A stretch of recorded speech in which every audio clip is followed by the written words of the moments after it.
তুই ওই মেলা নিয়ে একটা কবিতা শোনাতো। স্যার মেলা নিয়ে কবিতা শোনাচ্ছি স্যার। বাবা মায়ের সাথে আমি মেলা দেখতে যাই, মেলায় গিয়ে আমি শুধু ঘুগনিটাই খাই।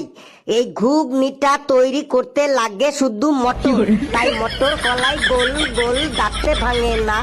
আর ওই পাড়ার শাশুড়িরা বৌমা চেনেন না, তাই হাটে গেলাম বাজারে গেলাম কিনে আনলাম আদা। আদা খেয়ে মোদের বাবা হাঁকছে দাদা দাদা।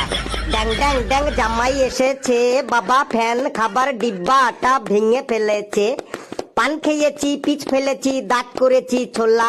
আর আমার বন্ধুর নাম রেখেছি মুড়ি ভাজা খোলা। হ্যাঞ্চার ফুল থোকা থোকা কানে গুজেছি, আর বর্ধমানের ডালা এনে লুচি ভেজেছি। এই বেশি তাকাস নে, বিয়ে দিয়ে দেবো, কেন্দ্রে মরে যাবি। স্যার কেমন লাগলো স্যার মেলার কবিতাটা?